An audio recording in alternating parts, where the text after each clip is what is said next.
est en onde. Parfait. Est-ce qu'on commence tout de suite?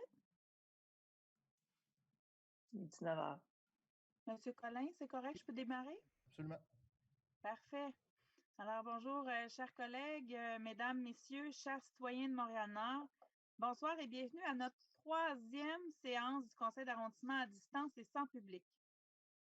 Avant de débuter, tel qu'il est d'usage lors de ces séances, nous allons prendre une minute de silence. Ce soir, mes collègues élus de Montréal-Nord et moi-même souhaitons dédier cette minute de silence à M. George Floyd, décédé tragiquement le 25 mai dernier suite à une intervention policière à Minneapolis. Ce drame malheureux interpelle le monde entier. Les images sont percutantes et choquantes. Rappelons-nous que nous sommes tous responsables de créer un monde plus juste, équitable et inclusif où tout le monde a les mêmes opportunités, peu importe leur origine, leur religion, leurs orientations. Bref, peu importe qui ils sont. Ne pas être raciste, c'est aussi agir contre le racisme. Je nous invite donc à prendre une minute de silence et à garder ces derniers éléments dans notre esprit pour la prochaine minute.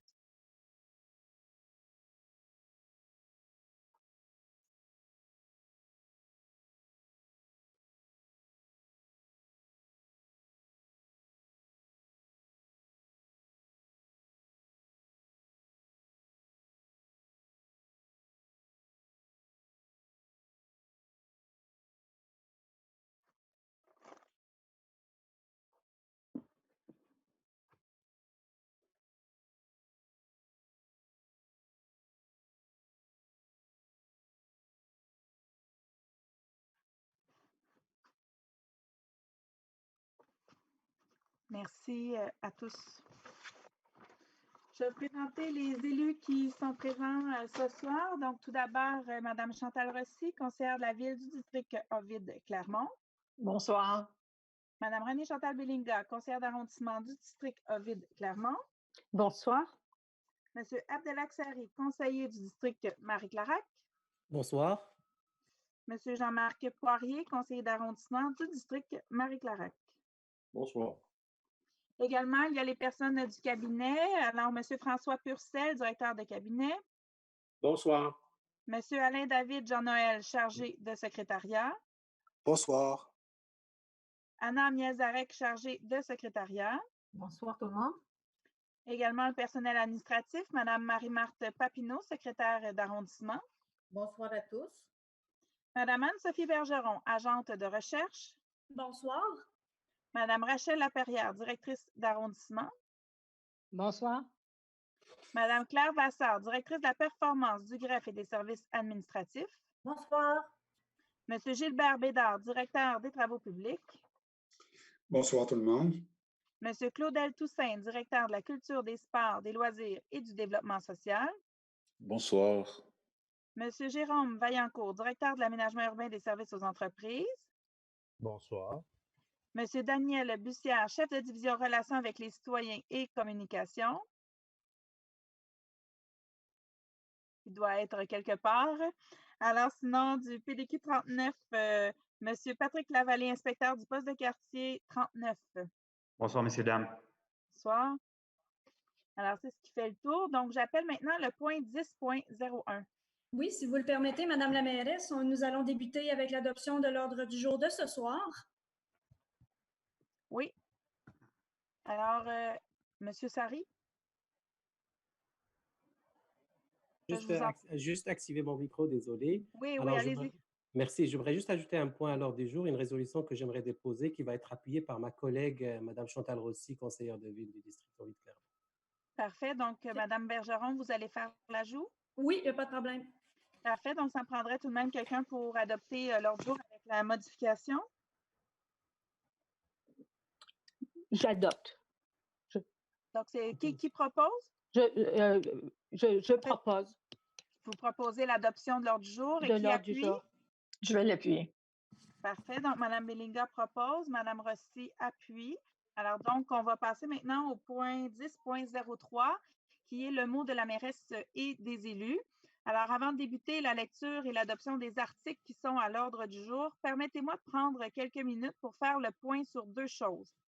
Premièrement, les actions qui sont menées dans l'arrondissement pour offrir à nos citoyennes et citoyens les meilleures conditions possibles pour assurer leur sécurité et leur bien-être en cette période de crise, et l'état de situation en ce qui a trait à la reprise des activités en vue de la saison estivale. En ce qui a trait aux actions qui sont menées dans l'arrondissement, j'estime que vraiment c'est tout Montréal-Nord qui démontre une fois de plus son incroyable capacité à travailler ensemble pour prendre soin de la collectivité et des individus qui la composent. À ce jour, nous avons plusieurs cellules d'urgence qui se sont constituées pour organiser l'action sur le terrain, comme par exemple une cellule de soutien communautaire locale qui a pour mandat de coordonner l'ensemble de l'aide alimentaire et psychosociale sur le territoire, une cellule d'urgence sur le développement économique qui veille à soutenir les entreprises et les travailleurs, une cellule de travail collaborative avec la Direction régionale de la santé publique, le CIUS du nord de l'île, la table de quartier et des fondations, dont Centraide et des fondations philanthropiques canadiennes. Cette cellule élabore un plan d'intervention concerté à court et à moyen terme pour l'arrondissement. La table paix sécurité spéciale COVID qui a pour mandat de partager l'information sur les enjeux locaux dans la pandémie, de coordonner les efforts des différents partenaires. Une cellule d'intervention du secteur nord-est qui a pour mandat de faire le point sur le vécu des citoyens de ce secteur en période de COVID et d'identifier des pistes d'intervention adaptées à la situation. Une cellule d'urgence en habitation qui traite notamment de la sécurité des logements et de toute la problématique du déménagement du 1er juillet. Une cellule de travail sur le retour à l'école et sur l'accessibilité numérique, qui travaille entre autres avec les commissions scolaires pour que nos jeunes aient accès à la formation donnée à distance par les professeurs. Et enfin, une cellule sur le déploiement de corridors sanitaires qui a notamment coordonné jusqu'ici l'implantation de 7 km de voies sécurisées en collaboration avec la cellule du Nord-Est. Grâce à l'action concertée des organismes et des institutions qui siègent sur ces cellules de travail, nous avons tous ensemble, par exemple, distribué plus de 70 000 masques réutilisables et jetables aux citoyennes et citoyens, puis il y en a plus de 100 000 autres qui vont être distribués sous peu. Nous avons également distribué des visières, des gants et autres produits sanitaires aux employés et bénévoles des organismes de l'arrondissement. On a distribué plus de 5 400 repas et 3 350 paniers d'aide alimentaire à des familles qui en avaient besoin. Nous avons relancé le dépistage depuis le 4 mai. C'est plus de 5 000 personnes qui se sont fait diagnostiquer lors des 12 journées de clinique mobile et à la clinique du CLSC. D'ailleurs, ceux qui désirent peuvent passer faire des tests demain et mercredi à la clinique mobile installée devant la Maison culturelle et communautaire sur le boulevard Roland. On a également fait l'affichage en plus de 850 immeubles multilogements et envoyé de l'information à plus de 1200 propriétaires de ces immeubles. On a effectué plus de 3000 appels de contact et de courtoisie auprès de nos aînés pour leur offrir du réconfort et du soutien en ces temps de grande solitude. En vue de la réouverture des commerces, nous avons envoyé des trousses sanitaires économiques à 600 commerces, envoyé des trousses sanitaires papier avec affiches, liste de vérification, fiches ressources à 170 commerces, et nous avons implanté des corridors sanitaires sur les rues commerciales locales, dont Fleury, Charleroi, Moncelet et Damiens. En ce qui a trait à l'économie, on va dévoiler d'ici quelques jours un plan de relance qui a été élaboré par les principaux partenaires de l'arrondissement. Tout cela n'est qu'une partie des actions qui ont été menées et qui continuent d'être menées dans l'arrondissement. Nous nous sommes mis en action depuis le tout début de la pandémie. Nous connaissons bien notre population et les enjeux socio-économiques de notre territoire. Nous savions depuis le jour 1 de la pandémie ce que la COVID-19 pouvait avoir comme effet sur nos citoyens. Dans ce contexte, nous n'avons pas tardé à nous regrouper et à nous concerter pour mettre en place les mesures d'aide à la population qui s'imposaient. Comme je l'ai mentionné d'entrée de jeu, elles n'ont pas été réalisées seulement par l'arrondissement. Elles sont plutôt le fruit du travail de dizaines et dizaines d'organismes et de centaines d'employés et de bénévoles qui ont à cœur le bien-être collectif. Permettez-moi de profiter de cette tribune pour remercier plusieurs de ces organismes et personnes.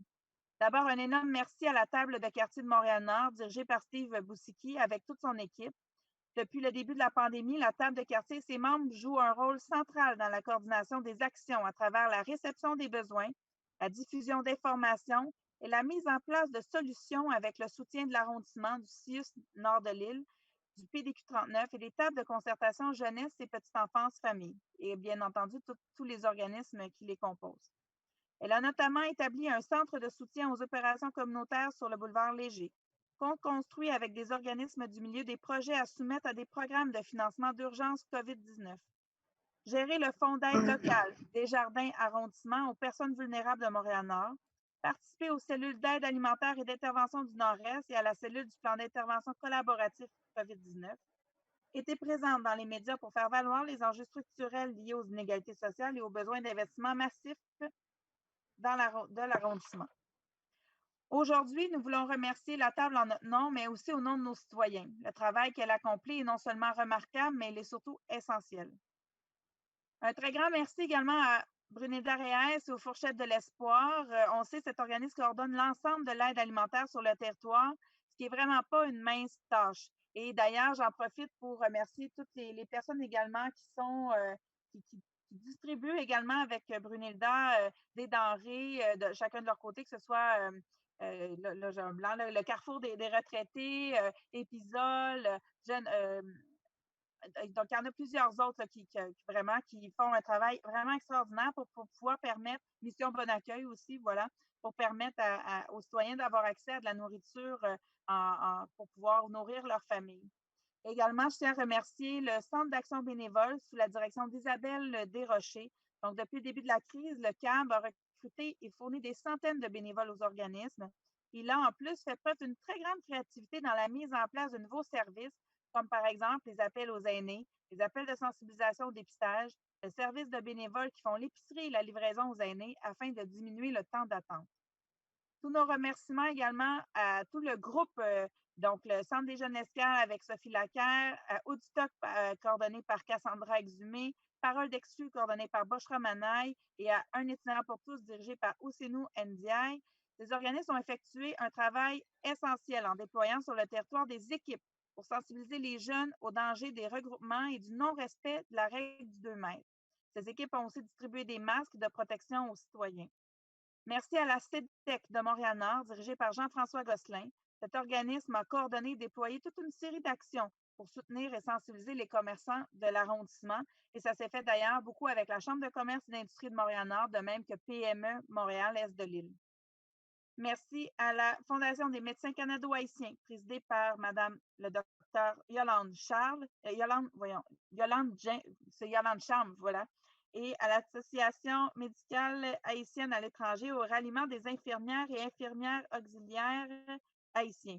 Cet organisme a eu l'initiative de proposer à l'arrondissement un plan pour contribuer aux mesures de sensibilisation et de prévention. Ils ont aussi fait don de milliers de masques. Merci à la Fondation Bon Départ de Canadian Tire et à Patrick Mercier, à Transcontinental, à GESCAP, à Groupe Lodi, à la médecin de famille Vic Kanti, à Lumen Trust d'Anjou, ainsi qu'à la Caisse des Jardins du Sol Récollet de Montréal-Nord et Mme Jacinthe Sicotte.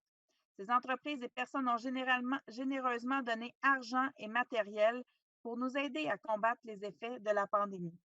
Merci aux pharmacies Jean Coutu du boulevard Léger, de la rue Charleroi, au Super C de la place Bourassa, à Éconord et au Centre des femmes interculturelles Claire. Ces entreprises et organismes ont généreusement contribué à la distribution massive de masques, surtout quand on était dans le pic de la crise. Merci finalement au CIUS du nord de l'île, à la Direction régionale de la santé publique pour avoir déployé davantage de cliniques de dépistage sur notre territoire. Et merci aux citoyens qui sont allés se faire tester. Les résultats de ces tests nous permettent de mieux coordonner nos actions et de mieux contrôler la propagation de la maladie sur notre territoire. D'ailleurs, vous avez sûrement eu connaissance des articles de journaux de la fin de la semaine passée qui nous annoncent que le nombre de cas est à la baisse. Donc, ça fait partie d'ailleurs des résultats qu'on a eus dernièrement de la santé publique. Et tout ça nous laisse croire que tous nos efforts portent fruit, enfin, et que la courbe est en train de ralentir à Montréal-Nord, mais néanmoins, comme je le dis depuis quelques jours, il ne faut pas baisser la garde, il faut vraiment demeurer très prudent parce qu'on sait que le virus est toujours parmi nous. Il faut continuer à faire attention. En ce qui a trait maintenant à la reprise des activités de l'arrondissement, voici où nous en sommes. Au cours des derniers jours, nous avons rouvert les jardins communautaires, les terrains de tennis, les aires d'exercice canin, les terrains de bocce et les jeux d'eau ont été ouverts la semaine dernière durant la canicule. Nous avons aussi repris le nettoyage des rues résidentielles et nous avons organisé 2 distributions de fleurs et de végétaux aux citoyennes et aux citoyens. Une qui s'est faite à la mairie, donc à l'Aréna Garon, derrière l'Aréna, et l'autre dans l'Aréna Roland. Et d'ailleurs, ce fut un vif succès. Les citoyens étaient au rendez-vous et ça a amené un peu une bouffée d'air frais pour tout le monde d'avoir accès à ces végétaux et à ces fleurs. En ce qui concerne le nettoyage de l'arrondissement, je sais que plusieurs citoyens se posent des questions au manifeste de l'insatisfaction. On le sait. Et puis, on a plusieurs questions d'ailleurs ce soir qui sont dans ces sujets et on en est très, très conscient. Ce qu'il faut savoir, en fait, c'est qu'en raison de la COVID, on n'a pas pu commencer le ménage du printemps avant le début du mois de mai. Habituellement, on commence beaucoup plus tôt quand la neige fond. Et là, c'est sûr que cette année, avec les mesures, on ne pouvait pas déployer nos équipes. Il faut savoir que d'habitude, là, ce ménage dure à peu près 6 semaines. Il reste donc encore au moins 2 semaines avant de retrouver notre rythme normal. De plus, nous fonctionnons avec des effectifs de col bleu réduits à cause de la mise en place de mesures d'urgence durant lesquelles, en avril et au début mai, seuls les employés des services essentiels, tels que ceux requis pour les bris d'aqueduc et d'égouts, pouvaient être rappelés. Certains cols bleus sont toujours affectés aux opérations d'urgence d'aide alimentaire pour nos citoyens. Ils accomplissent bien d'autres tâches reliées aux mesures d'urgence, installant par exemple des corridors de circulation sanitaire dans le nord-est ou des centaines d'affiches de la santé publique partout dans l'arrondissement. Il est donc normal que certaines opérations de nettoyage soient retardées sur certaines rues. On fait vraiment tout ce qui est en notre possible pour pouvoir faire en sorte qu'on puisse passer à travers l'arrondissement le plus rapidement possible dans les prochains jours, les prochaines semaines. Mais il faut savoir, pour la reprise de chacune de ces activités ou pour chacune des activités à venir, nous devons attendre l'autorisation de la Direction de la santé publique et de la Ville de Montréal avant de procéder. À Montréal-Nord, nous faisons tout ce qui est en notre pouvoir, préparation des ressources humaines, mise en place de nouveaux protocoles, avis de préventionnistes, installation d'équipements spéciaux pour être prêts à opérer aussitôt que nous avons ces autorisations. Et je tiens à le dire ce soir, chaque activité en ce moment qu'on a l'autorisation d'ouvrir ou qu'on décide de mettre en place nécessite vraiment énormément de travail de la part de toutes nos équipes parce que, contrairement au passé, et je donnais beaucoup l'exemple de la distribution de fleurs, où habituellement, d'année en année, on reproduit sensiblement les mêmes choses. Donc, on ajuste, on fait quelques ajustements. Actuellement, pour la majorité des activités, il faut pratiquement tout revoir parce qu'il faut respecter le 2 mètres, parce qu'il faut protéger nos employés, parce qu'il faut mettre des stations de nettoyage des mains, etc. Donc, vraiment, ça nous demande énormément d'ajustements et de souplesse à tout le monde. Alors, vraiment, dans ce contexte-là, on demande la collaboration et la compréhension des citoyens. Sachez que nos équipes travaillent très, très fort à ce niveau-là. Au cours des prochaines semaines, on compte aussi, entre autres, ouvrir partiellement les piscines et les pataugeoires extérieures, ouvrir graduellement les services de bibliothèque, ouvrir les toilettes publiques, débuter des activités estivales d'animation dans les parcs. On travaille aussi avec l'organisme Fourchette de l'Espoir pour réussir à offrir des services de camp de jour à un maximum de familles de Montréal-Nord. À ce sujet, je dois vous dire qu'on a vraiment de très, très gros enjeux, notamment ce qui a trait au recrutement d'animateurs, aux règles sanitaires à observer, à la programmation d'activités et aussi à la disponibilité de locaux sécuritaires. On a de gros défis, mais en même temps, sachez que nos équipes y travaillent très, très fort pour pouvoir s'assurer de vous offrir ce service. Et d'ailleurs, aujourd'hui, il y a eu certaines nouvelles là, qui semblent être très positives, entre autres au niveau du financement des camps de jour. Et j'ai confiance qu'on va y arriver à offrir ces services. Un mot finalement sur le budget de l'arrondissement. Cette pandémie, bien entendu, a eu des effets très négatifs sur les finances publiques. Elle a généré plusieurs dépenses extraordinaires. On n'a qu'à penser à l'achat des masques et d'équipements de protection individuelle. Elle va générer d'autres dépenses extraordinaires aussi parce que chaque activité, comme je le disais, que nous déployons coûte plus cher que d'habitude. Plus d'installations, plus d'encadrement, plus d'entretien, de mesures d'hygiène et de matériel pour le faire. En plus, la Ville de Montréal a coupé le budget de notre arrondissement de 1,3 million. On va donc avoir des choix difficiles à faire pour le reste de l'année. Et vous, les citoyens, bien, comme je le disais tantôt, on va vous demander de la compréhension et de la patience.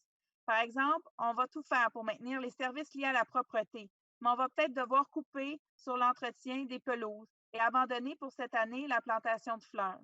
Plusieurs projets de développement devront aussi être reportés dans le temps.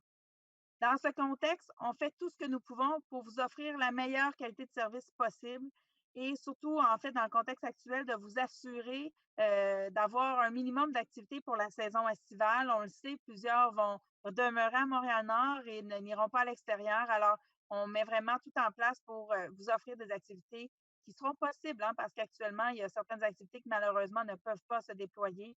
Alors, nos équipes sont très créatives, très résilientes et je suis persuadée qu'ils vont nous arriver avec de très belles programmations, de même que nos organismes communautaires qui, de leur part également, sont en train de réfléchir à tous ces changements et à toutes les possibilités en fait qu'ils peuvent vous offrir. Voilà pour ce qui est des actions déployées dans l'arrondissement pour répondre à la crise et pour la reprise des activités. Merci de continuer de respecter la distanciation dans les endroits publics. Donc, 2 mètres, respecter le 2 mètres, pas de regroupement de plus de 10 personnes, de 3 familles.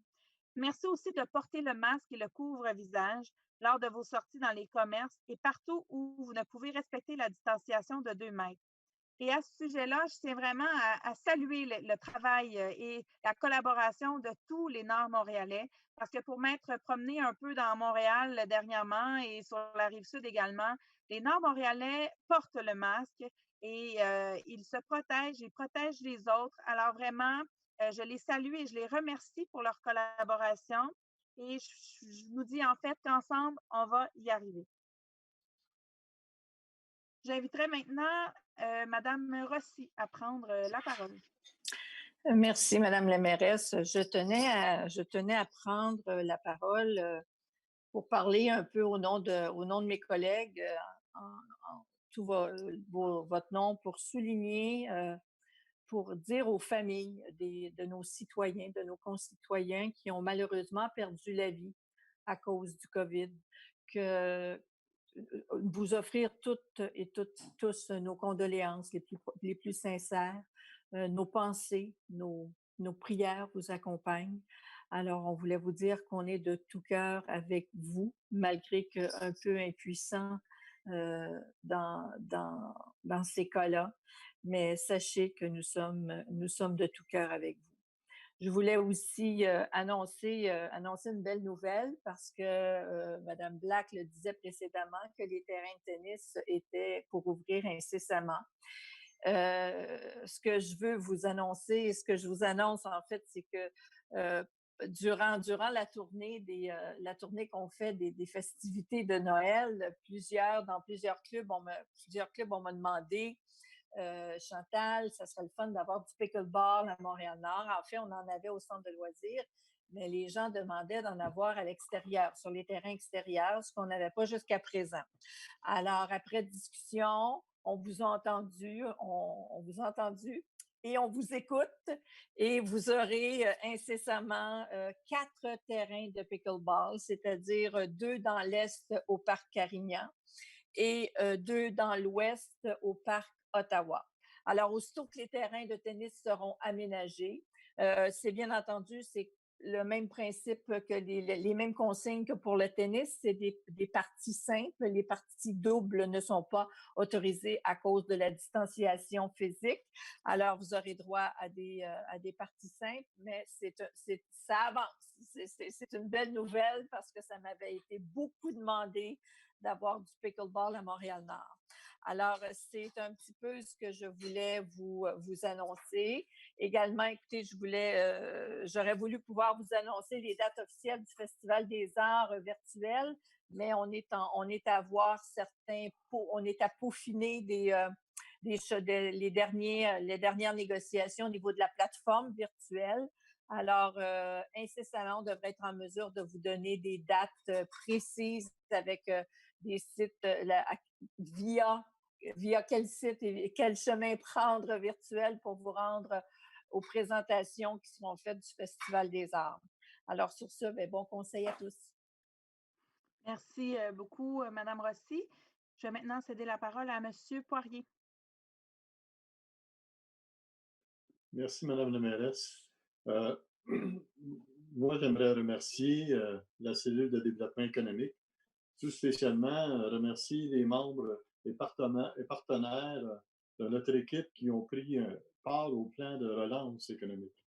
Donc, j'aimerais dire un gros merci à Mme à Madame la directrice de PME de l'Est, Madame Annie Bourgoin, et toute son équipe, ainsi qu'à Monsieur Jean-François Gosselin, directeur général de la CEDEC de Montréal-Nord et ses collègues, de la directrice générale de la Chambre de commerce et d'industrie de Montréal-Nord, Madame Nouché Guéloyan et toute son équipe. Et de chez nous, j'aimerais dire un gros merci à Jérôme Vaillancourt, directeur de l'aménagement urbain et des services aux entreprises, ainsi qu'à Monsieur Charles Morisset, commissaire au développement économique et de l'arrondissement. Encore une fois, je réitère mon remerciement au groupe de travail. Merci, Madame la ministre. Parfait, excellent. Merci beaucoup, M. Poirier. Je vais maintenant céder la parole à M. Sari. Merci beaucoup, Madame la mairesse. Pour continuer un peu sur l'élan de vos remerciements pour l'ensemble des agences ou des organismes ou des entreprises qui nous ont soutenus et qui ont soutenu l'ensemble de la population, j'aimerais aussi remercier l'Agence de développement durable de Montréal Centre et Nord qui ont aidé, qui ont supporté 4 organismes de Montréal-Nord et qui ont distribué des masques, ainsi que d'autres entreprises que je ne peux nommer ici, qui ont donné aussi des masques. Ceci dit, je prends la parole aujourd'hui, puis je suis très, très content de souligner la fête des pères qui aura lieu ce mois-ci. Et puis, souhaiter à tous les papas, dont je suis moi-même un papa, une bonne fête des pères, puis plein d'amour, surtout dans cette période. Et on sait ce que les parents en général, maman et papa, vivent dans ces circonstances, notamment avec des enfants confinés avec eux à la maison. Alors, on leur dit, on est de tout cœur avec vous, puis c'est le moment de les fêter, ces papas-là. Puis je tiens à souligner, à féliciter mon cher ami, mon collègue aussi, M. Jean-Marc Poirier, qui est à la fois papa et grand-papa. Alors, on lui dit félicitations dans ce conseil. Alors voilà, Madame la mairesse, pour ce qui concerne la résolution, je vais attendre le point. Quand il va arriver, je vais la lire.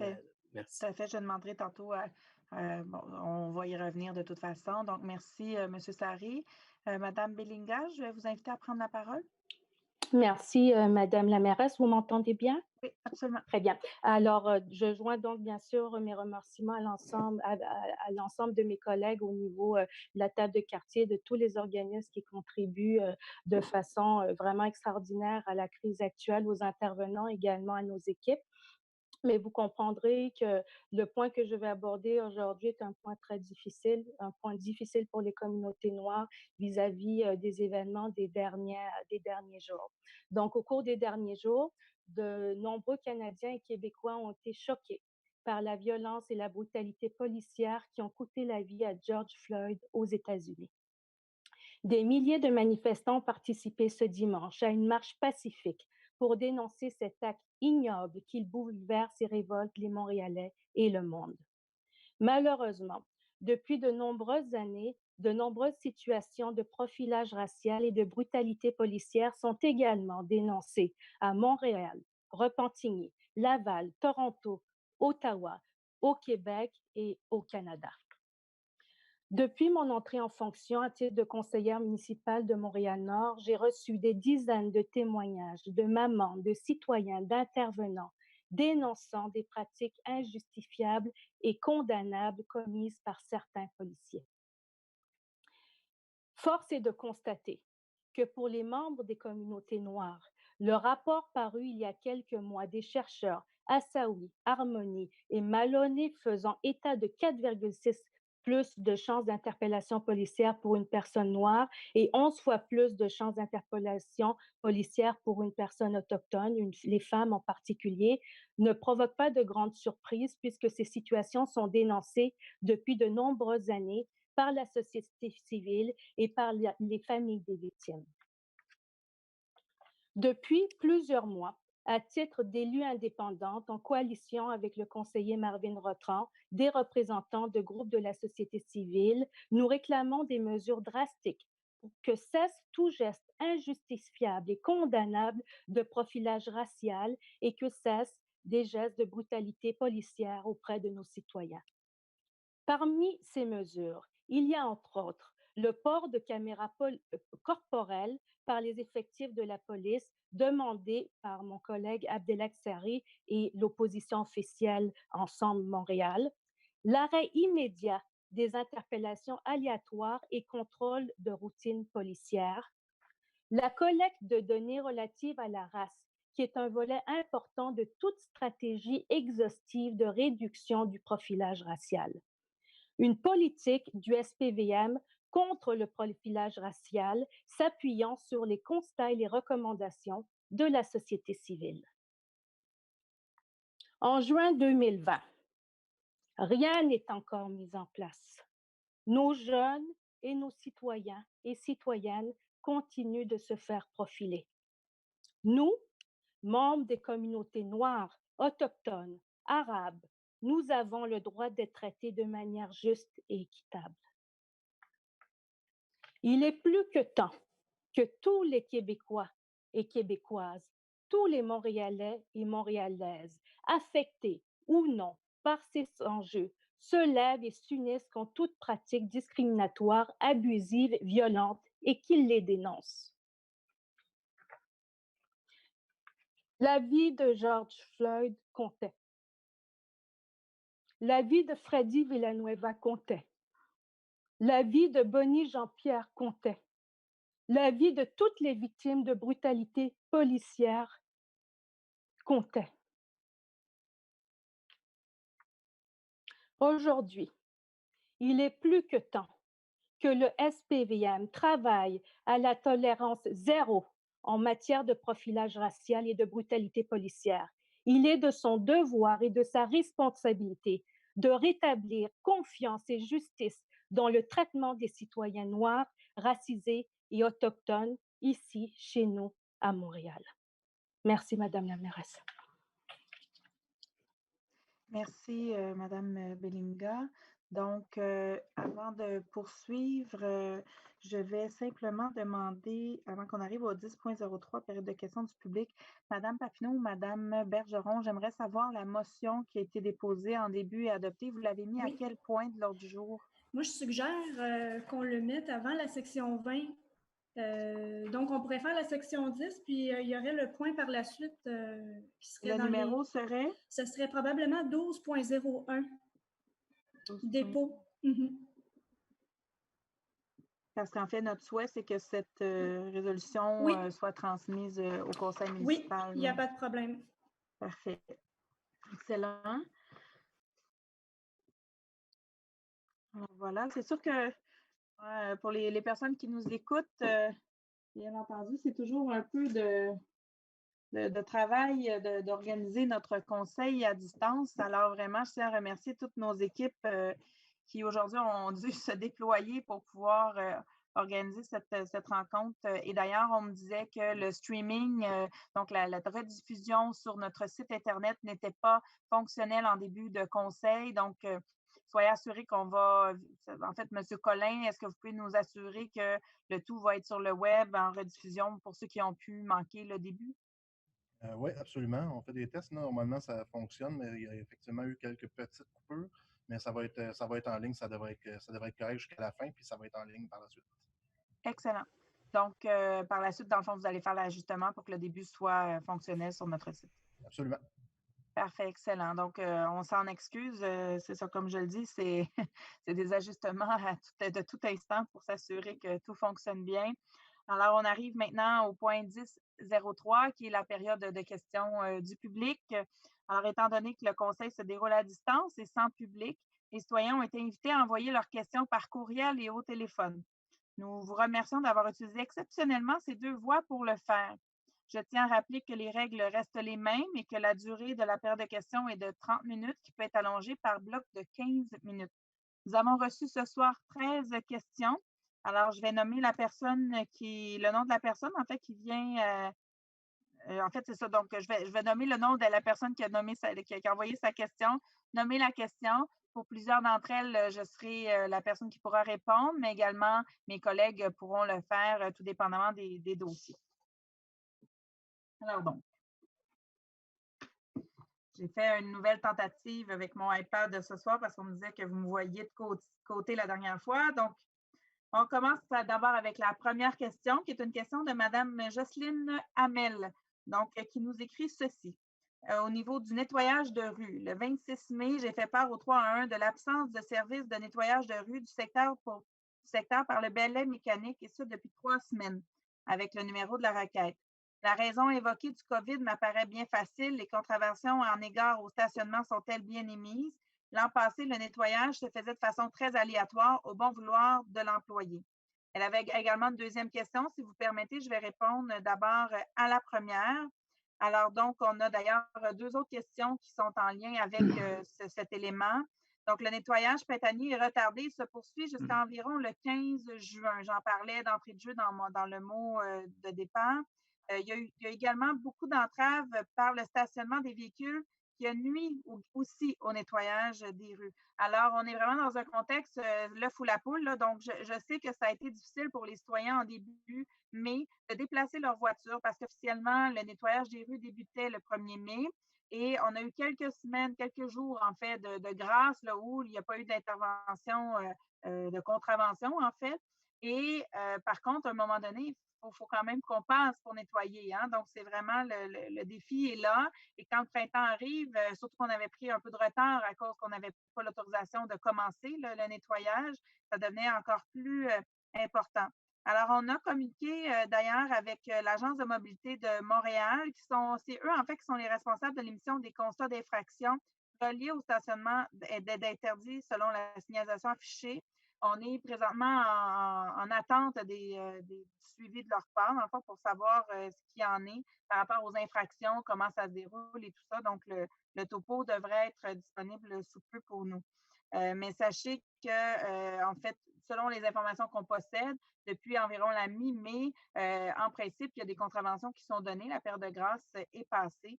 Donc, on invite vraiment tous les citoyens à collaborer, à faire en sorte qu'ils déplacent leur voiture lorsque le balai mécanique doit passer pour faciliter le travail de nos équipes. La deuxième question de Mme Hamel, c'est concernant le boulevard Gouin. Alors, dans les arrondissements Huntsic et Rivière-des-Prairies, le marquage au sol de la piste cyclable sur le boulevard Gouin a été réalisé et assure la sécurité. Dans le secteur Montréal-Nord, le marquage n'a pas été fait. Les voitures empiètent dangereusement la piste cyclable. Les limites ne sont plus visibles.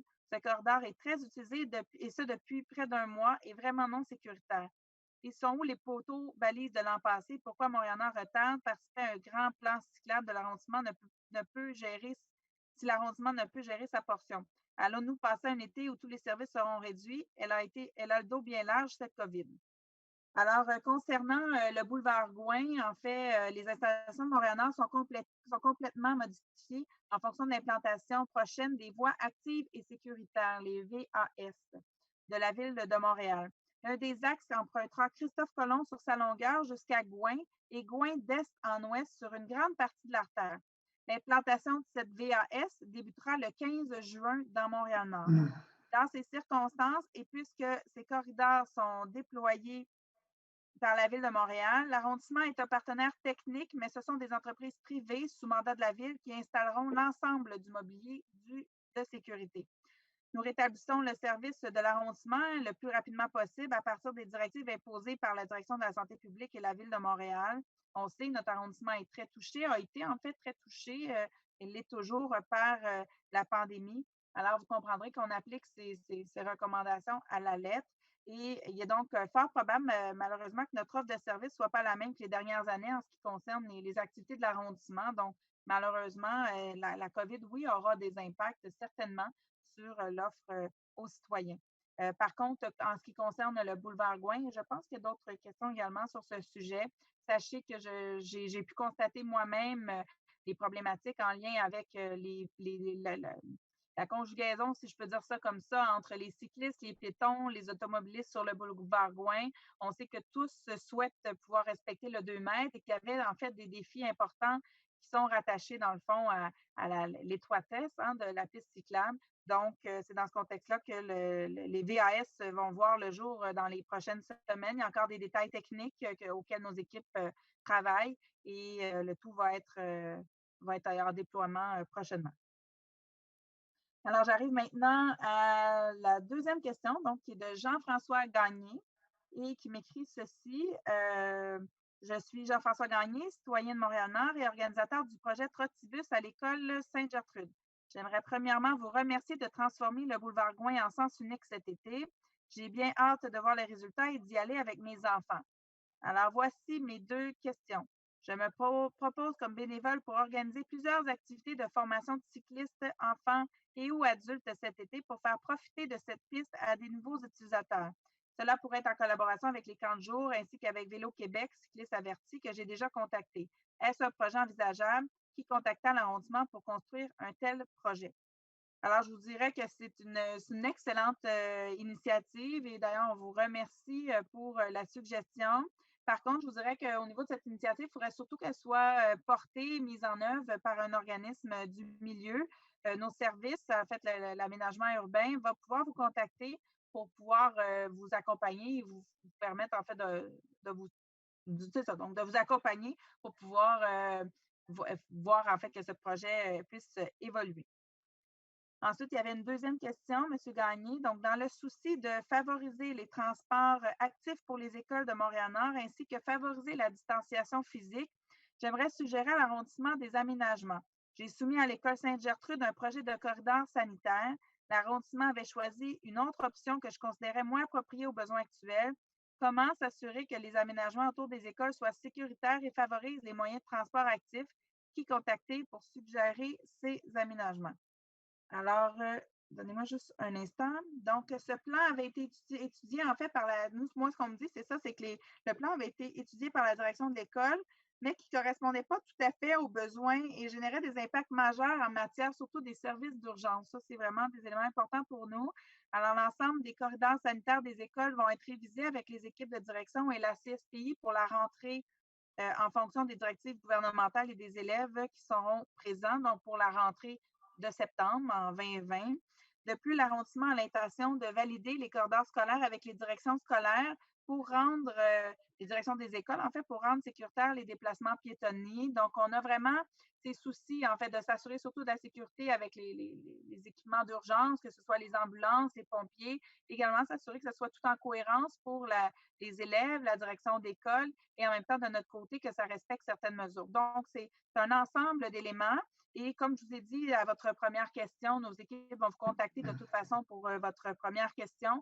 Alors, vous aurez l'occasion de pouvoir échanger avec eux également sur cet élément-là. Et je suis convaincue que ça va leur faire plaisir de pouvoir vous répondre. Ensuite, on a une 3e question qui est de Aziz Kamil. Alors, la question est la suivante. Pourquoi nous, les citoyens habitant nos rues respectives, devons changer par sens du respect des consignes, nos voitures de côté de rue à nettoyer et les résidents des autres rues aux alentours viennent stationner sur nos rues durant l'interdiction de stationner et qu'il n'y a aucune contravention d'émise à ceux-ci depuis le 1er mai? De plus, j'ai personnellement vu la voiture de stationnement à Montréal passer et n'émettre aucun constat, n'émettre aucune contravention fautif. Est-ce qu'on a un passe-droit et je ne suis pas au courant? J'ai fait plainte au 311 puis au service de police sans aucun retour. Alors, à ce sujet-là, je vous dirais que nous, de notre côté, comme je le disais tantôt à l'autre point, on a communiqué avec l'Agence de mobilité de Montréal pour faire suite à cette demande. Donc, on a reçu les questions, pas juste aujourd'hui, en fait, ça fait quelques jours là, que les questions commencent à rentrer en vue du conseil. Alors, déjà, on a pris action, on a demandé un état de situation à l'Agence de mobilité. Mais par contre, je vous dirais que dans une certaine mesure, je l'ai dit tantôt, en début de mois de mai, il y avait une certaine période de grâce, une certaine tolérance qui était faite parce qu'on savait que les gens étaient très confinés à la maison et que ça pouvait être difficile. On se rappelle aussi qu'on était dans le pic pour Montréal-Nord, donc dans le haut de la vague. Donc, il y a eu une certaine tolérance, mais depuis la mi-mai, on resserre parce que ça. Oh là là, je suis en train de perdre mon laptop. Donc, pour vraiment s'assurer que on puisse pas nettoyer la rue, parce que c'est toujours le dilemme. Il y avait des citoyens également qui nous contactaient en nous disant « On est confinés, pourquoi il faut tasser notre voiture? » Et de l'autre côté, on a des citoyens qui nous appellent pour nous dire « Pourquoi vous ne nettoyez pas la rue? » Donc, on est vraiment dans cet équilibre-là, mais soyez assurés que depuis la mi-mai, de ce que moi, on m'a dit, avec le suivi qu'on a demandé, on va avoir plus d'informations, que l'Agence de mobilité de Montréal doit repartir comme c'était le cas auparavant et redonner des contraventions si vous n'êtes pas stationné au bon endroit. Alors, on va passer maintenant à la question numéro 4 qui nous arrive de Chantal Le Trottier. Alors, j'ai une question à vous soumettre pour votre prochain conseil d'arrondissement. Est-ce possible d'installer un dos d'âne sur l'avenue L'Archevêque, située entre boulevard Gouin et Henri Bourassa? Les automobilistes qui empruntent notre rue accélèrent, particulièrement lorsqu'ils arrivent en provenance du boulevard Gouin. Je ne sais pas si c'est le fait qu'ils arrivent d'une rue où la vitesse est à 30 km, mais c'est plutôt inquiétant. De plus, comme il y a un panneau sur le boulevard Gouin, les incitant à tourner sur notre rue pour aller prendre le boulevard P9, cela crée constamment de la circulation. Avec un dos d'âne, cela créerait un aménagement modérateur pour réduire la vitesse, en plus d'améliorer la sécurité routière et de créer un milieu de vie plus convivial. Aussi, un voisin m'a fait peur qu'il y avait un projet de rendre ce segment de rue sur l'Archevêque à sens unique. Est-ce réellement un projet qui est sur la table? Merci de considérer mes demandes et pour votre excellent travail. Je souhaiterais préciser que le dos d'âne pour l'avenue L'Archevêque serait entre le boulevard Gouin et le boulevard Léger, qui est à deux sens en ce niveau. Alors, pour cette question, je vais la transmettre en fait à Mme Rossi, qui est la responsable des dossiers de travaux publics et de mobilité, qui va pouvoir répondre à Mme Trottier. Alors, merci, Mme Trottier, pour votre question. Écoutez, la proposition d'installer des dos d'âne sera inscrite au comité consultatif sur la mobilité. Tout le secteur dans ce coin-là présente une problématique en matière de sécurité de déplacement dû au fait que le boulevard Léger est devenu un transit afin d'éviter les congestions du boulevard Henri Bourassa. Alors qu'elle ne peut soutenir que le volume d'une circulation pour une artère résidentielle.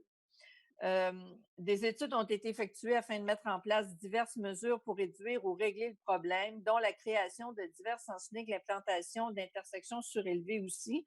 Mais je dois vous dire qu'avec la venue, pour cet été, avec la venue du corridor bleu sur Gouin et le sens unique qui va être sur Gouin, ça va venir changer probablement les effets des rues transversales pour cet été jusqu'à temps qu'on termine le corridor bleu, étant donné, comme je vous dis, que Gouin va être déjà sens unique. Alors, ça va être difficile de prendre des décisions immédiatement sur des sens uniques, sur les rues transversales, où ça va changer du moins la donne, le fait que Gouin soit maintenant sens unique. Mais de toute évidence, votre dossier va être transmis, votre question, c'est-à-dire va être transmis au comité de mobilité où on va pouvoir en discuter. Et on va vous revenir avec ça. Et au niveau de la vitesse, mais c'est certain que ça va être évalué aussi. On va recommencer à faire des comptages sur les rues, des évaluations de vitesse. Quand on parle de comptage, c'est quelque chose c'est un système qui est installé. Alors, on peut évaluer le nombre de véhicules, la vitesse moyenne, les heures de pointe où il y a plus de vitesse s'il y en a. Parce que souvent, je vous dirais, moi-même, la première, c'est souvent des perceptions. Mais écoutez, on va faire les comptages. Les comptages vont être remis actifs. Là, on va retomber sur un certain rythme un petit peu plus normal, si on peut dire. Alors, on va reprendre les comptages. Ça va être remis sur la rue L'Archevêque va être mis sur la liste des comptages. Et pour ce qui est des dos d'âne, ça va être vu au comité consultatif de mobilité. Parfait. Donc, merci beaucoup, Mme Rossi. Avant de passer à la prochaine question, M. Lavallée, est-ce que c'est possible de mettre votre micro sur silence, s'il vous plaît, à moins que je vous demande de prendre la parole? Merci beaucoup. Donc, je poursuis maintenant avec la question numéro 5, qui est de Paul Champagne. Alors, à la séance du mois de mai, vous approuviez le projet de construction d'un immeuble de 10 étages sur le boulevard P9 qui comporte des locaux commerciaux au rez-de-chaussée. Vous dites vouloir aider les petits commerçants et revitaliser les artères commerciales. Il y a déjà beaucoup de locaux vacants sur P9 et les rues avoisinantes de Fleury à Charleroi et même au centre Forêt. Comment cela peut-il aider en ajoutant plus de locaux?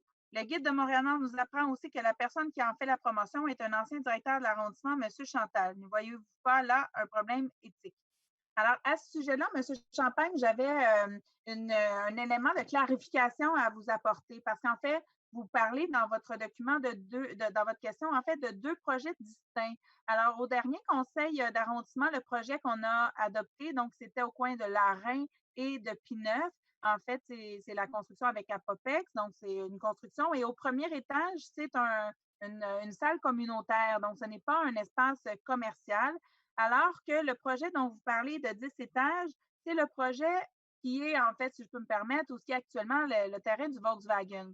Et ce terrain-là, actuellement, c'est deux projets. Donc, ce n'est pas celui-là qui a été approuvé lors du dernier conseil, mais plutôt un autre. Donc, on sent qu'il y a quand même de l'action sur le boulevard P9. Et en fait, donc, c'est ça pour le projet qui a été adopté lors du dernier conseil. C'est M. Chantal n'est aucunement impliqué dans ce projet. En fait, il a été engagé surtout plutôt en fait comme lobbyiste par un promoteur immobilier qui cherche à développer un autre terrain. Donc, c'est l'autre terrain que je vous parlais. Aucun projet n'a été approuvé pour ce terrain d'ailleurs. Alors, vous l'avez vu dans les journaux, mais de notre côté, il n'y a rien d'approuvé à ce niveau-là.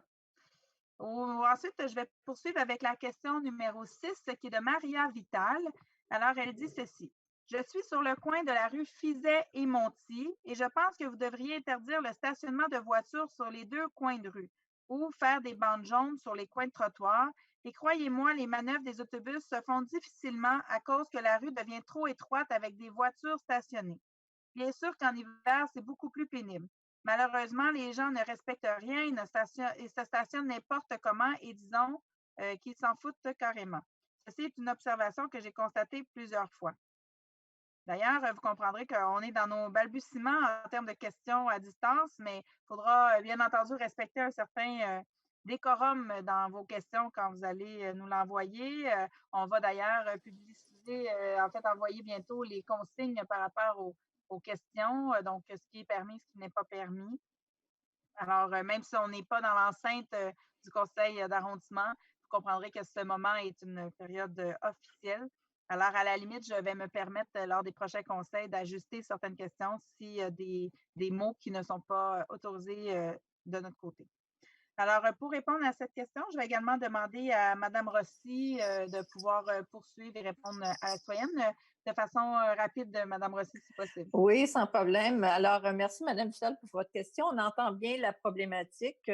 Écoutez, ça n'a pas été soulevé. On n'a pas eu d'indication de la part du transporteur des autobus que vous nous parlez. Mais écoutez, le fait que vous soulevez le cas fait que tout ça va être retransmis au comité de mobilité. Notre agent technique va aller vérifier les difficultés que vous parlez de virage, si on peut dire.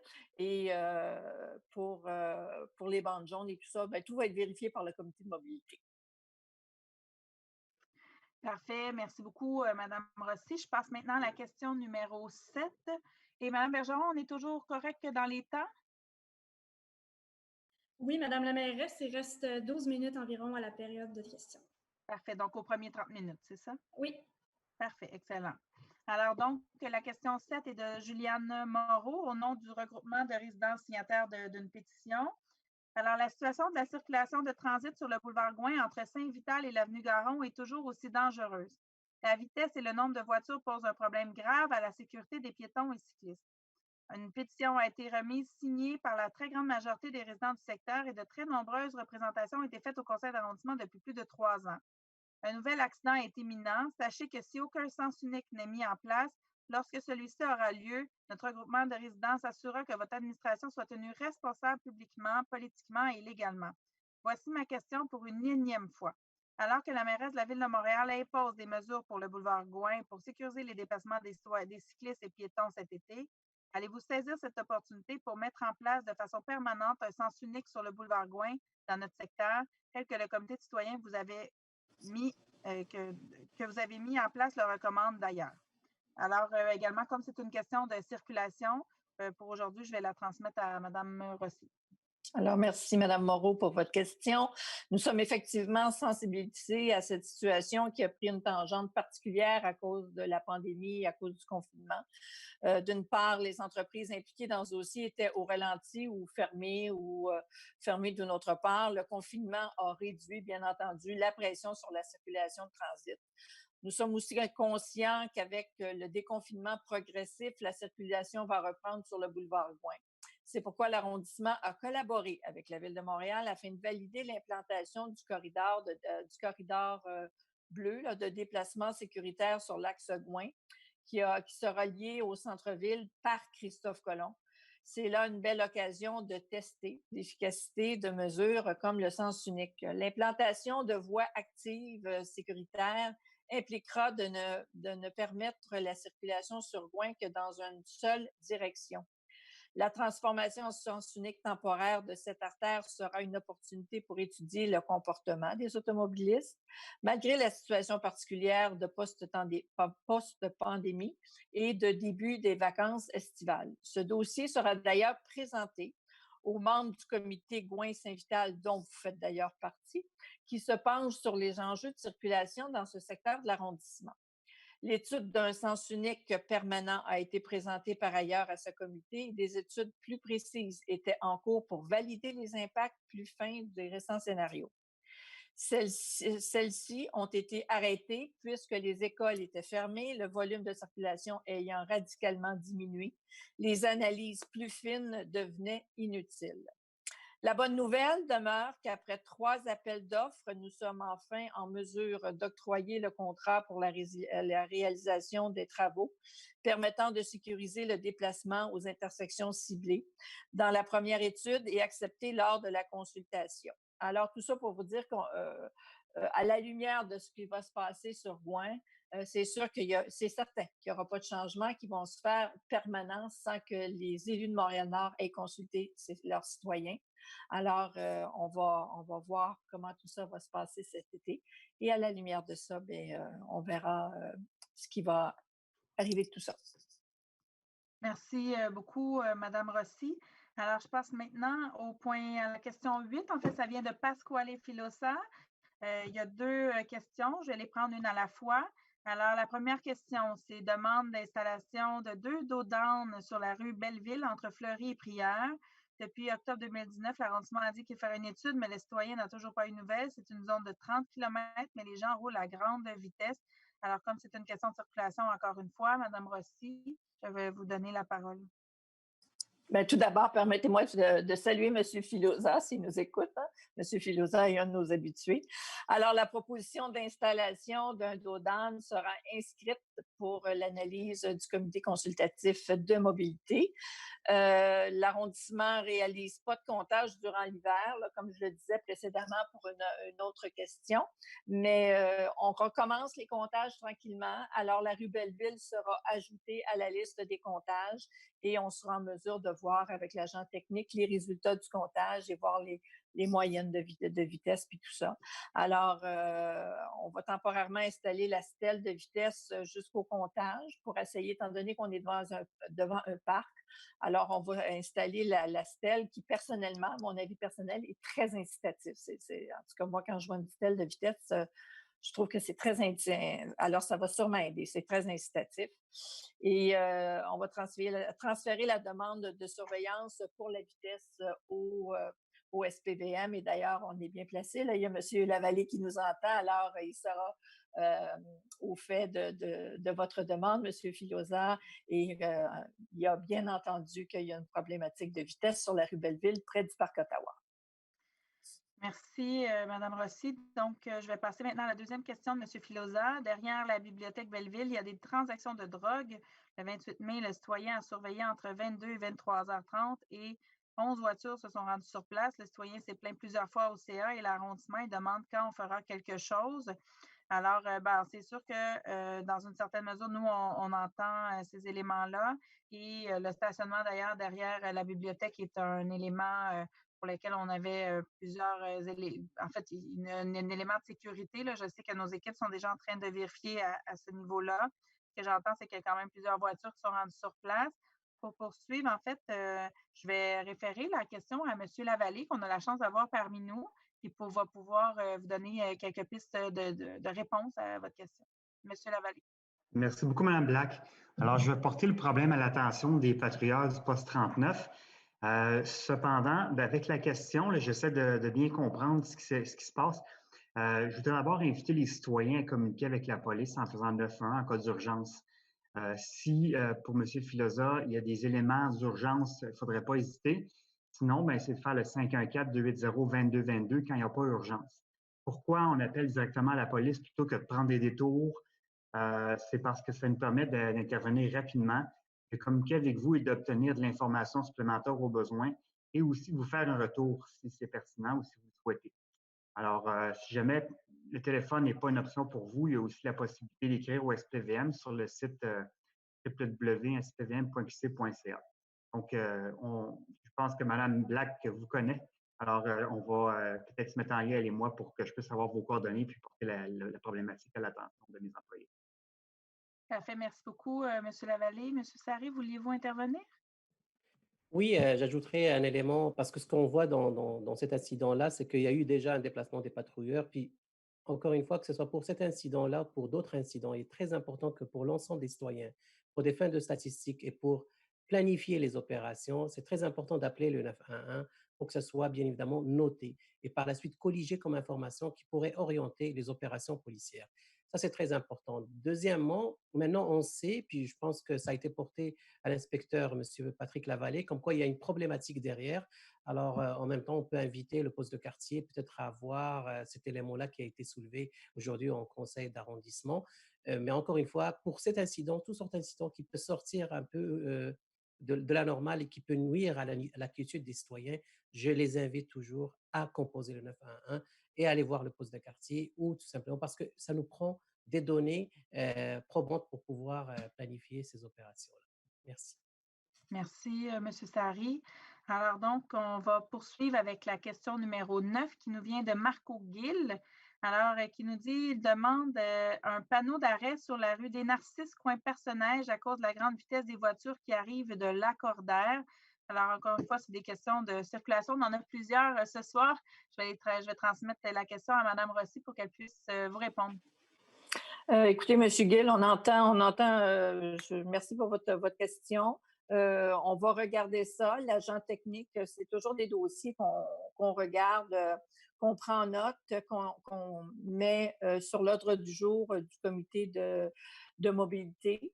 Et l'agent technique se rend sur place et évalue parce que c'est sûr que je pourrais vous dire, oui, on va mettre un arrêt, mais il y a des règles à respecter. Alors, il faut aller voir si un arrêt est possible, s'il y a d'autres arrêts sur place. Il y a des certains nombres de mètres à respecter. Mais écoutez, on va aller voir et puis votre dossier va être soumis au comité de mobilité et on vous revient sans faute avec une réponse. Parfait. Donc, merci, Mme Rossi. Je poursuis les questions avec la question numéro 2 qui nous arrive de Imelda Fachin-Bicinella. Depuis le 1er mai, la rue Léopold-Pouliot et place Léopold-Pouliot n'ont pas vu la balayeuse. J'ai averti la ville 2 semaines de suite. Sans résultat, j'attends cette semaine pour voir le résultat. Alors que je l'ai mentionné d'entrée de jeu, on a certains défis actuellement pour compléter notre tour d'arrondissement pour s'assurer que le ménage soit fait dans nos rues.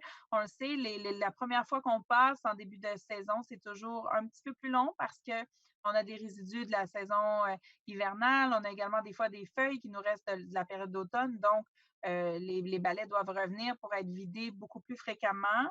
Et comme je le disais, ça prend bon an, mal an, ça prend environ 6 semaines pour pouvoir faire le grand ménage. Donc, d'ici 2 semaines, je vous dirais, là, le grand tour devrait être complété. Et puis, nos équipes travaillent ardemment. D'ailleurs, M. Bédard, est-ce qu'il y avait un autre élément que vous souhaitiez discuter à ce sujet? Ben, c'est certain, là, comme vous disiez, que c'est 6 semaines de nettoyage.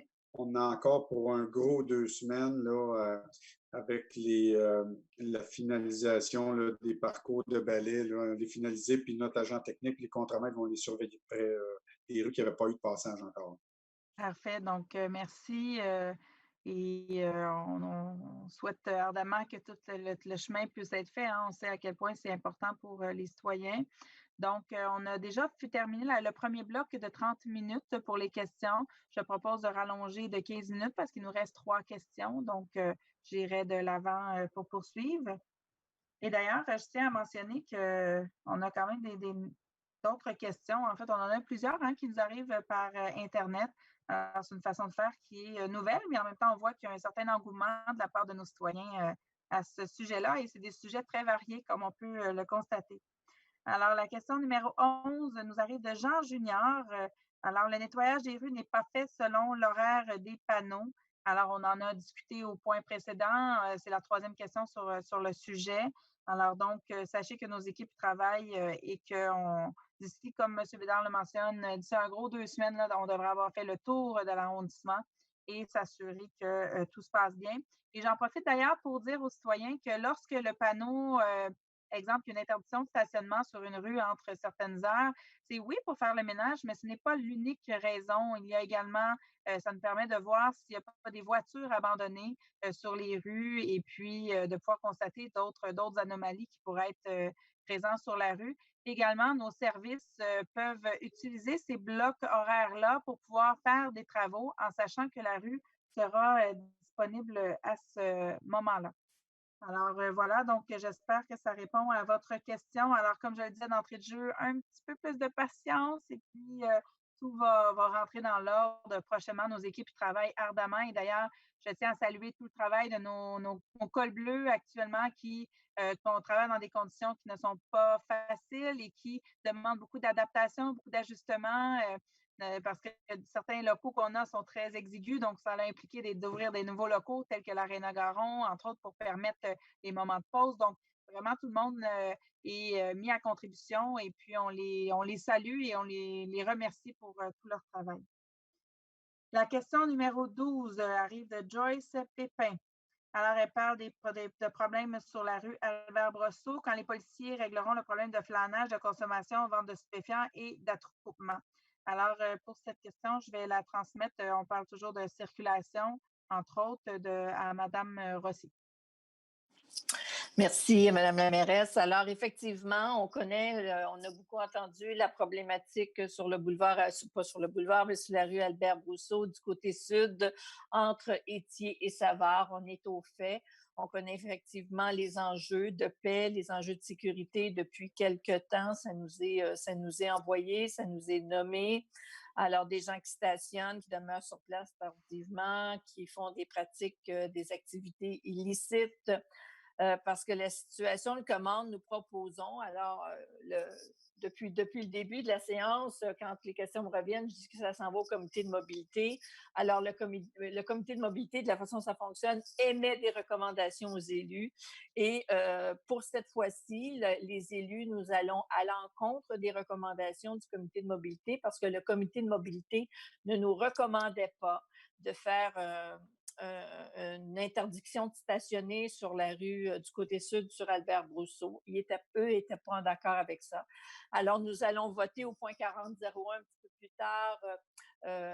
Nous allons aller à l'encontre de cette décision-là pour effectivement installer une interdiction de stationner de 21h le soir à 6h le matin du côté sud de Albert-Brousseau. Alors, cette interdiction-là, ce qu'elle va permettre, c'est qu'elle va permettre aux policiers d'intervenir, leur donner comme une porte d'entrée pour pouvoir intervenir sur les autres enjeux, parce que là, actuellement, sans interdiction, il n'y avait pas de possibilité d'intervenir.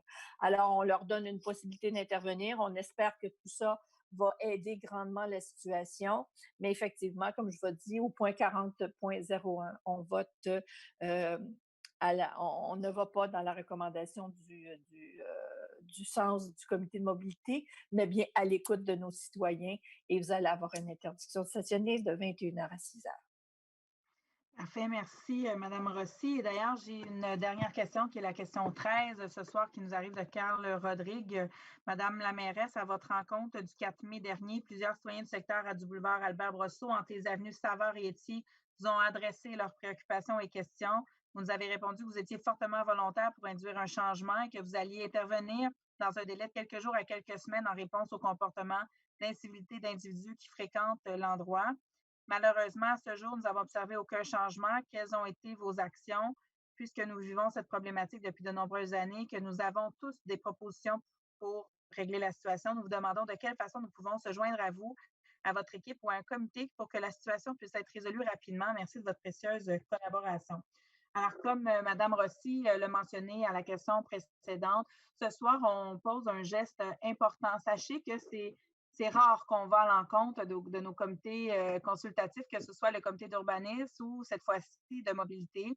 Mais par contre, cette fois-ci, on veut essayer, on veut tenter quelque chose. Et bien sûr, c'est avec vous, hein. Vous êtes sur le terrain, vous habitez ce secteur.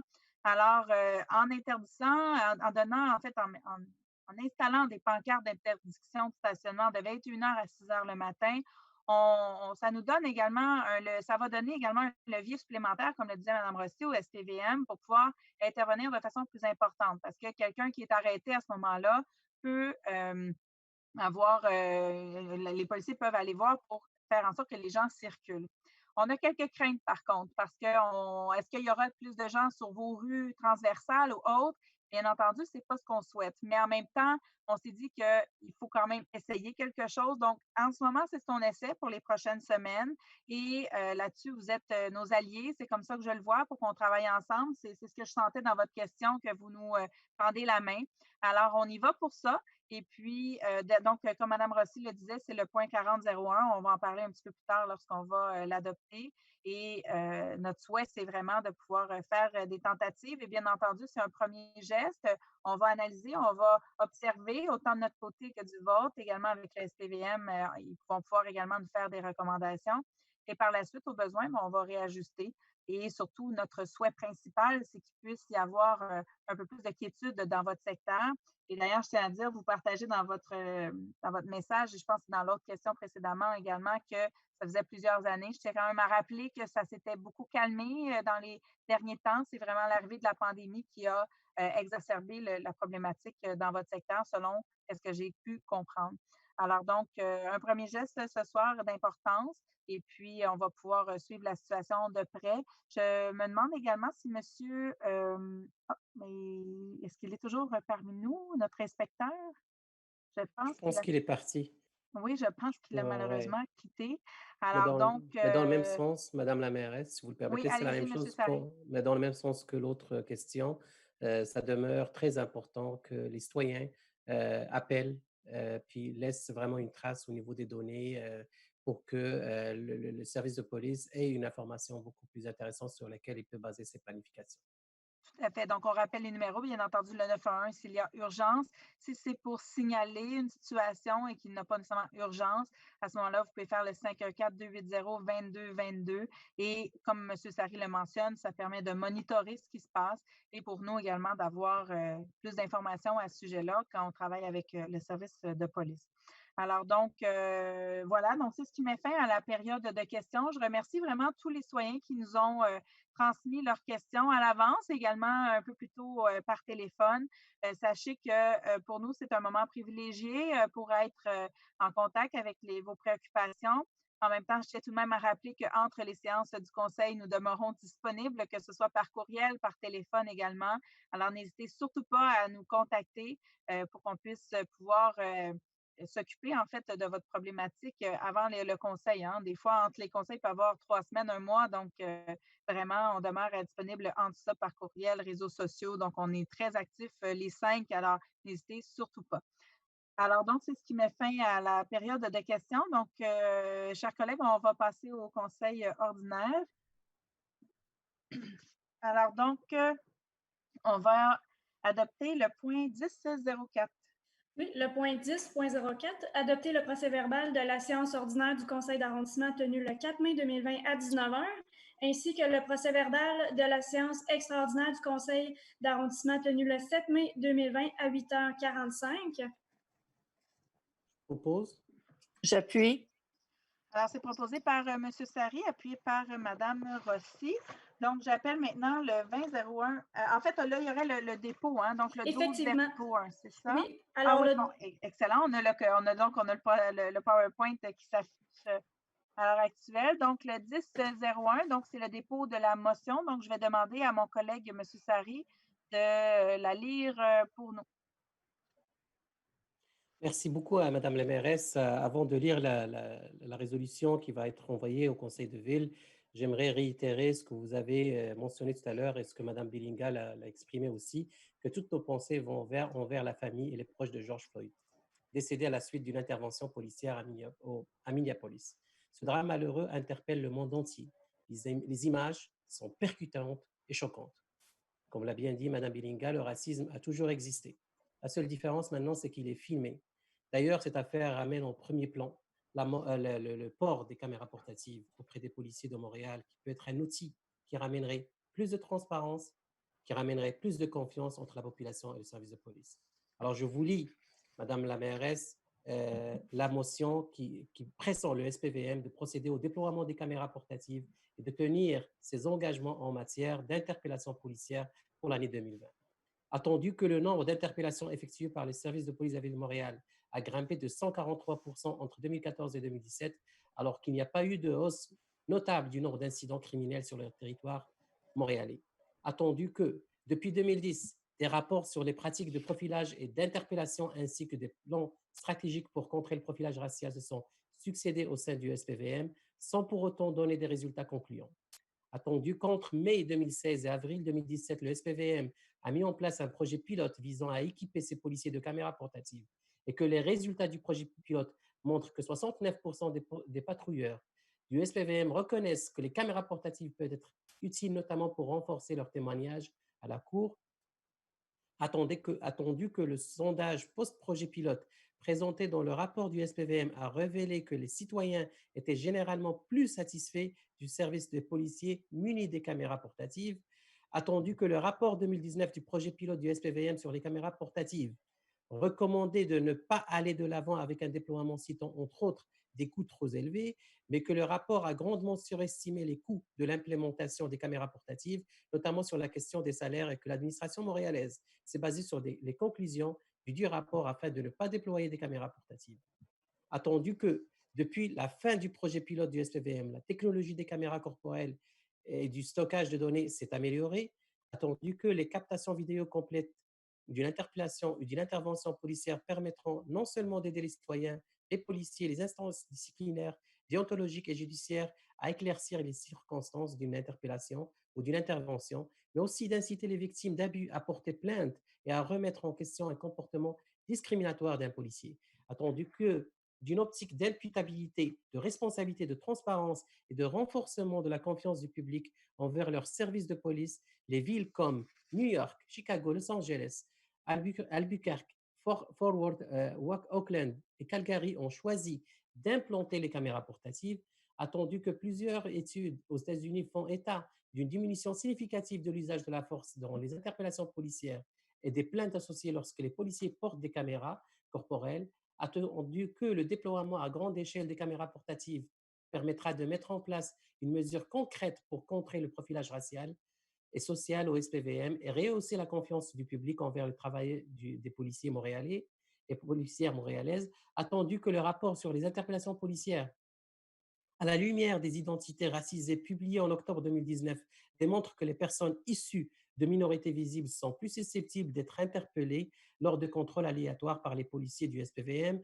attendu que, suite à ce rapport, le SPVM s'est engagé lors d'une consultation publique à adopter une politique encadrant les interpellations policières, ainsi que constituer une équipe spécialisée dans les interventions auprès des communautés culturelles et des personnes ayant des besoins particuliers pour le mois de mars 2020, et que le SPVM a décidé de remettre à plus tard ses engagements à cause de la crise sanitaire, attendu que l'opposition officielle à la Ville de Montréal a présenté en février 2020 une motion demandant le déploiement graduel et permettant des caméras portatives auprès des corps policiers du SPVM, et que cette motion n'a pas été adoptée par l'administration suite à des négociations infructueuses, attendu que le 25 mai dernier, M. George Floyd est décédé suite à une interpellation policière dans la ville de Minneapolis, attendu qu'une manifestation contre la brutalité et le racisme a eu lieu le 31 mai à Montréal dans la foulée du décès de M. Floyd, rassemblant des milliers de personnes et ravivant le débat entourant le racisme.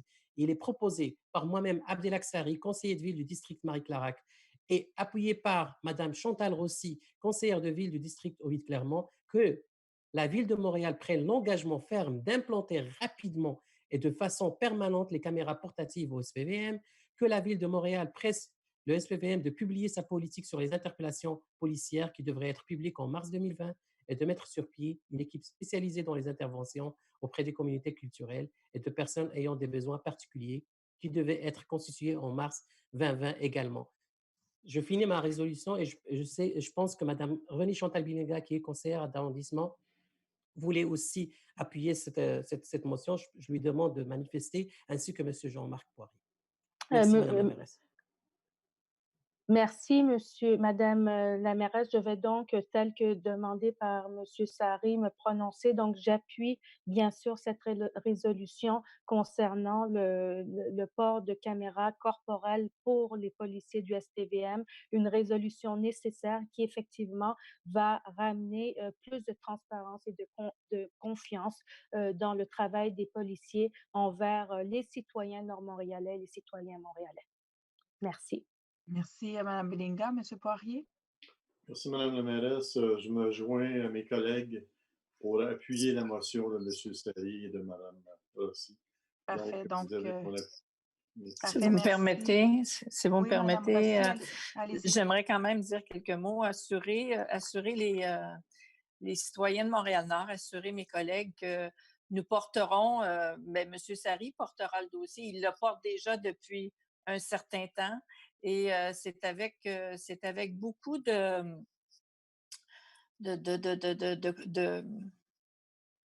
foi dans cette motion que je vais l'appuyer, que nous allons amener ce dossier-là à la Ville-Centre et finalement espérer qu'il y aura des oreilles à l'autre bout qui vont nous entendre et qui vont comprendre que c'est inconcevable de vivre ce qui s'est vécu cette semaine au Minnesota. C'est outrant que en 2020, on n'ait pas encore entendu le message de Martin Luther King en 1963 qui disait « I have a dream ». Le rêve est toujours là d'avoir un monde uni, quelles que soient les races, quelles que soient les religions, que nous sommes tous et toutes des êtres humains à part entière, quelle que soit notre couleur. Alors, c'est à travers des gestes comme cette motion-là. Je dirais que c'est quasiment dommage d'être obligé d'en arriver à avoir une motion comme ça parce qu'il y a effectivement du profilage racial. Et étant petite fille d'immigrants, je vous dirais que dans les années 40, c'est mon père, comme Italien, qui était victime de racisme et mes grands-parents l'ont été. Alors, le racisme dans la famille, on en a entendu parler grandement et ça s'est vécu. C'était autrement, c'était une autre époque c'était d'autres gens qui étaient visés ici à Montréal, mais ça n'en demeure pas moins que c'était du racisme. Alors, c'est quelque chose qu'on ne peut accepter et on va porter ce dossier-là hautement à la Ville de Montréal et je vais appuyer mon collègue dans cette quête d'avoir des caméras portatives pour les policiers afin d'assurer une transparence pour les citoyens et les citoyennes de Montréal. Je tenais aussi à remercier Madame la mairesse parce qu'elle nous a donné cette opportunité. Madame la mairesse, je tiens à vous remercier l'ensemble de l'administration aussi et mes chers collègues conseillers, conseillères de m'avoir donné cette opportunité de le déposer d'une manière un peu prompte, rapide. Et en même temps, se poser la question, pourquoi cette administration à la Ville-Centre ne veut pas aller de l'avant avec cette motion-là, avec ce déploiement progressif et rapide. Alors, on leur demande encore une fois, on exige ce port des caméras portatives auprès des policiers. Merci encore une fois, Madame la mairesse. Parfait, merci, M. Sari. Donc, Mme Papineau, Mme Bergeron, vous comprendrez que la motion est adoptée à l'unanimité. Oui. Donc, on va poursuivre avec le point 20.01 à 20.02. Le point 20.01, adjugé à Construction Larotech Inc., plus bas soumissionnaire conforme au montant de 449 880 et 16 sous, taxes incluses, le contrat pour des travaux de construction de saillies de trottoirs, reconstruction de sections de trottoirs et surélévation du pavage sur diverses rues de l'arrondissement. Autoriser une dépense de 44 988 et 2 sous, taxes incluses pour les contingences. Autoriser une dépense de 66 949 et 94 sous, taxes incluses pour les incidences. C'est pour une dépense totale de 561 818 et 12 sous. Le point 20.02, accorder une contribution financière de 30 000 pour l'année 2020-2021 à la table de quartier de Montréal-Nord. C'est pour la réalisation d'un plan d'action collectif en matière de violence conjugale et on vous demande d'approuver le projet de convention à intervenir. Je propose. J'appuie. Alors, c'est proposé par Mme Rossi, appuyé par Mme Belinga. J'appelle maintenant le 2003 à 2004. 2003, résilier 2 contrats et conventions de services octroyés pour des spectacles, expositions et activités culturelles prévus dans l'arrondissement durant la période du 12 mars au 2 juillet 2020 inclusivement et qui ont été annulés en raison de la COVID-19 et accorder une contribution financière d'un montant de 1 950 à l'Orchestre symphonique de Montréal pour le spectacle Au cœur de la forêt noire et 1 800 à l'organisme Les Fous tout court pour le spectacle Les Échappés. Le point 20.04, approuver la cession des droits et obligations du contrat 10-10. C'était la portion le contrat 1. C'est pour des services professionnels en ingénierie multidisciplinaire à FNX Innov Inc. suite à la fusion avec Axor Expert Conseil Inc. Le tout conformément à l'article 9.1 des clauses administratives générales du cahier des charges. Je propose. J'appuie. C'est proposé par M. Poirier et par Mme Rossi. Alors, donc, j'appelle maintenant le 30-01 à 30-03. 30-01, approuver et déposer les rapports mensuels au 30 avril 2020. 30.02, approuver et déposer les rapports sur l'exercice du pouvoir délégué au 30 avril 2020. Le point 30.03, autoriser le dépôt d'une demande de subvention au programme d'aide financière pour la planification de milieux de vie durables dans le cadre de la réalisation du plan d'action collectif en habitation de Montréal-Nord. Je propose. J'appuie. Donc, c'est proposé par M. Sari, appuyé par M. Poirier. J'appelle le 40-01.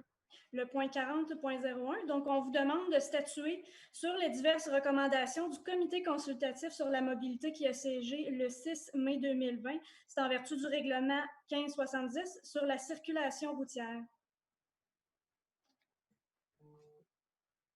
Super. Donc, en fait, oui, en fait, l'idée, c'est on va prendre les proposeurs à appuyeurs, mais en même temps, de notre côté, comme Mme Rossi l'a mentionné tantôt et que je l'ai fait également, donc on donne notre travail aux recommandations, sauf la recommandation d'Albert Brosseau qu'on souhaite finalement ajouter des panneaux dans le secteur sud, sur le côté sud, en fait, de 21h à 18h pour une interdiction de stationnement. Alors, pour le reste, on donnait notre aval aux recommandations. Alors, ça va me prendre un proposeur et un appuyeur. Je propose. J'appuie les points amendés. Parfait, excellent. Donc, proposé par M. Poirier, appuyé par M. Sari. Mme Bergeron, tout est conforme? Oui, je vais le noter à la résolution et au procès-verbal. Parfait, excellent. Merci beaucoup. J'appelle donc maintenant le 40-02. Le point 40.02, statuer sur une recommandation du Comité consultatif d'urbanisme, à savoir permettre le projet d'aménagement et de mise en valeur du site de la maison Brignon-Dilapierre, qui est situé au 4251 boulevard Gouin-Est, et c'est en vertu de notre règlement relatif au plan d'implantation et d'intégration architecturale. Je propose. J'appuie. Super, donc c'est proposé par M. Poirier, appuyé par M. Sari. Et ça se trouve être le dernier point de notre ordre du jour. Vous comprendrez que c'est une période très particulière parce qu'habituellement, au mois de juin, nous avons 2 conseils justement parce qu'il y a beaucoup de points à passer. Et compte tenu de la pandémie, il y a différents projets qui, malheureusement, comme on le disait tantôt, vont retarder ou vont être reportés tout simplement. Donc, habituellement, on passe beaucoup de projets à ce temps-ci de l'année pour les constructions à l'été. Donc, c'est plutôt calme, malheureusement, ces temps-ci. Alors, on aura un autre conseil. On va en parler de toute façon lorsqu'on aura terminé les PowerPoint. Alors, le 31 mai, donc hier, c'était la fête des mères haïtiennes. Donc, on souhaite bien entendu bonne fête des mères à toutes les mamans haïtiennes. Et dans les Caraïbes, de façon générale, c'est surtout célébré le dernier dimanche du mois de mai. Alors voilà, c'est dit maintenant. Le 21 juin, mon collègue M. Sari a eu l'occasion de le dire, donc la fête des pères, donc des pères et des grands-pères. Hein. D'ailleurs, je tiens personnellement à saluer M. Poirier, notre collègue qui est maintenant grand-papa. Alors, dans un contexte qui n'est pas facile, hein, vous comprendrez. Alors, vraiment, on vous félicite, M. Poirier, pour cette nouvelle venue dans la famille. Merci, Mme la mairesse. Excellent. Donc, on peut poursuivre le PowerPoint. Alors, effectivement, les cliniques de dépistage se poursuivent à Montréal-Nord, mardi le 2 et le 3 juin à la MCC au boulevard Roland, au 12004 boulevard Roland. Également, samedi le 6 et dimanche le 7 juin dans le stationnement de la mairie sur la rue de Charleroi, Donc, c'est là que ça va se passer. Et la prochaine séance du Conseil est prévue toujours le 29 juin 2020 à 19 h. Alors, ceux et celles qui ont des questions, n'hésitez pas à le faire d'ici là. Et puis sinon, en fait, comme je le disais d'entrée de jeu, on est toujours disponible de toute façon. Alors, sur ce, je vous souhaite une très bonne soirée. Prenez soin de vous et surtout, continuez à bien déployer les mesures de distanciation sociale qui sont demandées par la santé publique. C'est vraiment pour la santé de tous actuellement. Alors, merci à mes collègues également qui m'ont accompagné, est avec moi ce soir pour faire en sorte que le conseil se déroule bien. Également à toute l'équipe qui était présente ce soir au niveau technique, mais au niveau également des directeurs administratifs. Alors, merci à tous et bonne soirée.